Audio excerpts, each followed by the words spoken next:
মিটিংয়ে আসলে চলচ্চিত্রের শীর্ষ যারা কর্মকর্তা তারা ছিলেন, এফডিসি কর্তৃপক্ষ ছিলেন এবং বিভিন্ন সংগঠনের কর্মকর্তারা ছিলেন।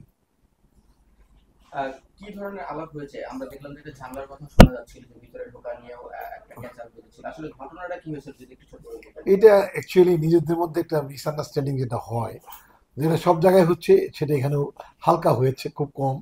এটা ধর্তব্য না, পরে ঠিক হয়ে গেছে বিষয়টা। এটা একেবারেই আমাদের ইন্টারনাল ব্যাপার ছিল। মূল মুদ্রা কথা যেটা কারণে আজকে মিটিং হয়েছে, সেটা হলো অনেক ইম্পর্টেন্ট একটা মিটিং। যে চলচ্চিত্র মানে এই যে এফডিসিটা, বিএফডিসির ভেতরে কোনো কাজ নাই। গত এক মাসে কোনো কাজ এমডি আসার পরে পায় নাই, শুধু গতকালকে উনি দেখেছেন কাজ হচ্ছে। তো যদি উন্নতি না হয়, তাহলে ওনারা খুব শঙ্কিত, ওনাদের স্টাফের বেতন কীভাবে দিবে। এ বিষয়ে আমাদের বদিউল আলম খোকন স্যার, আমরা সবাই পরামর্শ দিয়েছি যে আপনাদেরকে রিজনেবল হতে হবে।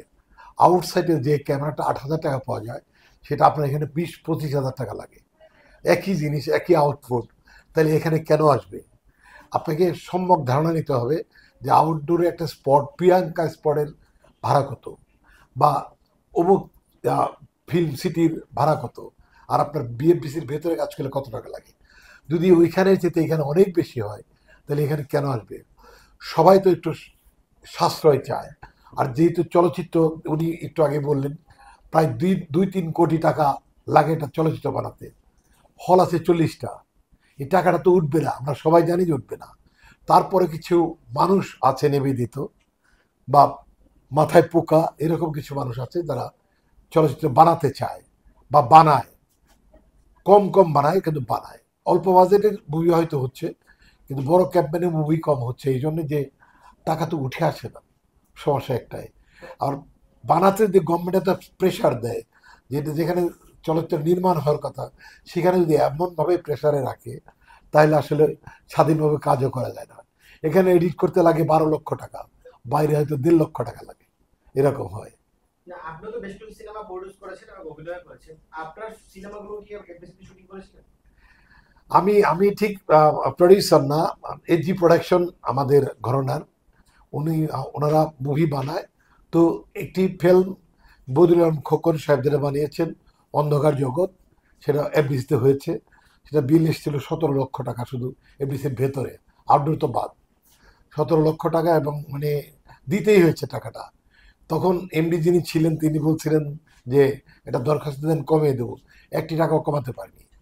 তো এই যে এখানেই এতগুলো অল্প দিনে 17 লক্ষ টাকা খরচ করা হয়েছে, এই টাকা তো আসলে আসেও না, মুভিটা চালানোর পরেও আসে না।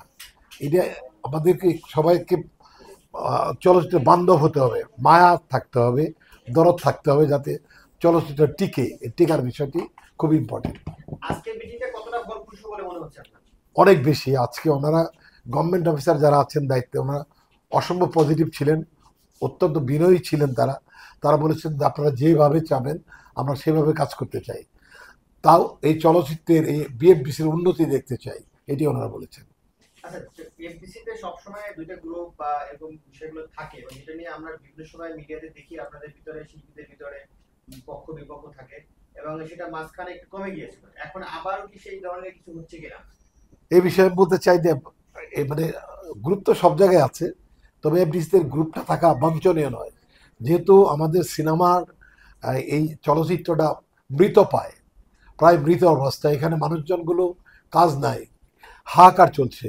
আমাদের তো গ্রুপিং না করলে কি হয়? আমি এর আগেও একটা ইন্টারভিউতে বলেছি যে যে কোনো মানুষ রাজনীতি করতে পারে, করার অধিকার তার আছে, কিন্তু এই যে 18 সংগঠন, প্রত্যেকটা কিন্তু রাজনীতি মুক্ত, অলাভজনক সংগঠন। এখানে রাজনীতি না আনাটা অনেক ভালো হবে। আমরা রাজনীতি যদি করি, সেটা বিএফডিসির বাইরে রেখে আসা উচিত। এখন চলছে নাম, মানে দেখা যায় যে এক এক পক্ষ আর এক পক্ষের নাম পত্রিকায় তুলে দিচ্ছে। এখন সত্য অসত্য এটা তো বুঝতে হবে। যে একজনের নাম দিয়ে দিলাম, সে কি আগের কোনো সরকারের, স্বৈরাচারী সরকারের কোনো সংগঠনে সে ছিল কিনা, কোথাও নাম আছে কিনা, বা কোনো প্রুফ আছে কিনা, এটা আসলে দেখা দরকার। আপনাদের মধ্যে আপনাদের বিবেক, জাতির বিবেক, কাউকে বিনা কারণে হ্যাম্পার করবেন না, নাম বিনা কারণে দেবেন না। আসলে যাচাই বাছাই আপনারাও জানেন কে কি করেছে। সেইভাবেই করলে অনেক ভালো হয়। এইটা কিন্তু বেশি বিভাজন হচ্ছে, এক একবার এক একদিন একজনের নাম আসতেছে, একজন হ্যাম্পার হচ্ছে, মাথা নত হয়ে যাচ্ছে, এরকম হয়। অনেক অনেক কালকে দেখা গেলাম যে হোয়াটসঅ্যাপে টেক্সট আউট হয়েছে। এই যে যেটা সত্য সেটা আমরাও চাই যে একটা শাস্তি হোক, আর যেটা মিথ্যে সেটা উদাও হয়ে যাক সেটা চাই।